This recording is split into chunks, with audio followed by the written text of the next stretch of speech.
শর্ততিলা একাদশীর মাহাত্ম্য। মাঘ মাসের কৃষ্ণপক্ষের শর্ততিলা একাদশীর মাহাত্ম্য ভবিষ্যোত্তর পুরাণে বর্ণিত আছে। যুধিষ্ঠির মহারাজ বললেন, হে জগন্নাথ, মাঘ মাসের কৃষ্ণপক্ষের একাদশী তিথির নাম কি, বিধি বা কী এবং তার কি ফল সবিস্তারে বর্ণনা করুন। তদুত্তরে ভগবান বললেন, হে রাজন, এই একাদশী শর্ততিলা নামে জগতে বিদিত।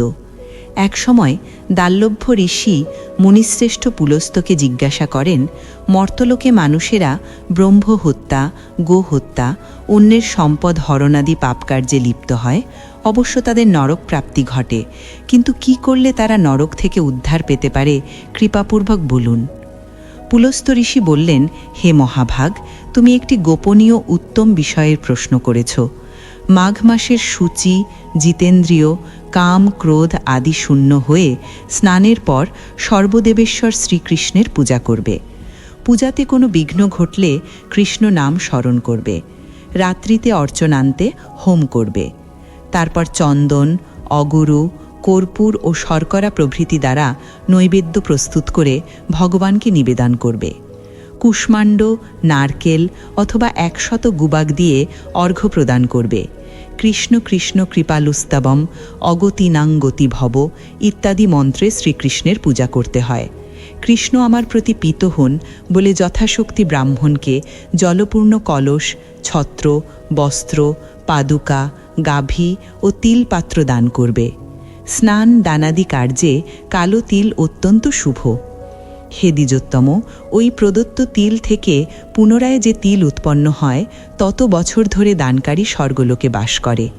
তিল দ্বারা স্নান, তিল শরীরে ধারণ, তিল জলে মিশিয়ে তা দিয়ে তর্পণ, তিল ভোজন এবং তিল দান, এই 6 প্রকার বিধানে সর্বপাপ বিনষ্ট হয়ে থাকে। এই জন্য এই একাদশীর নাম শর্ততিলা। হে যুধিষ্ঠির, একসময় নারদও এই শর্ততিলা একাদশীর ফল এবং ইতিহাস সম্পর্কে জানতে চাইলে যে কাহিনী আমি বলেছিলাম তা এখন তোমার কাছে বর্ণন করছি। পুরাকালে মর্তলোকে এক ব্রাহ্মণী বাস করত। সে প্রত্যহ ব্রত আচরণ ও দেব পূজা পরায়ণা ছিল। উপবাসক্রমে তার শরীর অত্যন্ত ক্ষীণ হয়ে গিয়েছিল। সে মহাসতী ব্রাহ্মণী অন্যের কাছ থেকে দ্রব্যাদি গ্রহণ করে দেবতা, ব্রাহ্মণ, কুমারীদের ভক্তিভরে দান করত, কিন্তু কখনো ভিক্ষুককে ভিক্ষা দান ও ব্রাহ্মণকে অন্ন দান করেনি। এইভাবে বহু বছর অতিক্রান্ত হল। আমি চিন্তা করলাম, কষ্টসাধ্য বিভিন্ন ব্রত করার ফলে এই ব্রাহ্মণীর শরীরটি শুকিয়ে যাচ্ছে। সে যথাযথভাবে বৈষ্ণবদের অর্চনও করেছে, কিন্তু তাদের পরিতৃপ্তির জন্য কখনো অন্ন দান করেনি। তাই আমি একদিন কাপালিক রূপ ধারণ করে তামার পাত্র হাতে নিয়ে তার কাছে গিয়ে ভিক্ষা প্রার্থনা করলাম। ব্রাহ্মণী বলল, হে ব্রাহ্মণ, তুমি কোথা থেকে এসেছ, যাবে কোথায় তা আমাকে বলো। আমি বললাম, হে সুন্দরী, আমাকে ভিক্ষা দাও।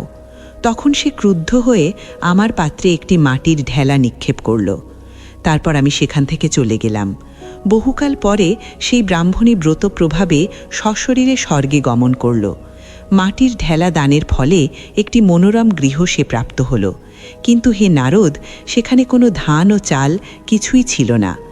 গৃহশূন্য দেখে মহাক্রোধে সে আমার কাছে এসে বলল, আমি ব্রত, কৃচ্ছ সাধন ও উপবাসের মাধ্যমে নারায়ণের আরাধনা করেছি।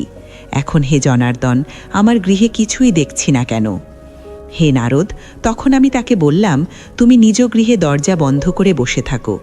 মর্তলোকের মানবী সশরীরে স্বর্গে এসেছে শুনে দেবতাদের পত্নীরা তোমাকে দেখতে আসবে, কিন্তু তুমি দরজা খুলবে না। তুমি তাদের কাছে শর্ততিলা ব্রতের পুণ্য ফল প্রার্থনা করবে। যদি তারা সেই ফল প্রদানে রাজি হয় তবেই দরজা খুলবে।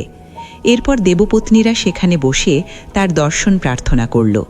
শর্ততিলা ব্রতের ফল পেলেই কেবল সেই মানবী দর্শন দেবেন জেনে তাদের মধ্যে এক দেবপত্নী তার শর্ততিলা ব্রতজনিত পুণ্য ফল তাকে প্রদান করল। তখন সেই ব্রাহ্মণী দিব্য কান্তি বিশিষ্টা হল এবং তার গৃহ ধন ধান্যে ভরে গেল। দ্বার উদ্ঘাটন করলে দেবপত্নীরা তাকে দর্শন করে বিস্মিত হলেন। হে নারদ, অতিরিক্ত বিষয় বাসনা করা উচিত নয়। বিত্ত স্বার্থ অকর্তব্য। নিজ সাধ্যমতো তিল, বস্ত্র ও অন্ন দান করবে। শর্তিলা ব্রতের প্রভাবে দারিদ্রতা, শারীরিক কষ্ট, দুর্ভাগ্য প্রভৃতি বিনষ্ট হয়। এই বিধি অনুসারে তিল দান করলে মানুষ অনায়াসে সমস্ত পাপ থেকে মুক্ত হয়। রাধে রাধে।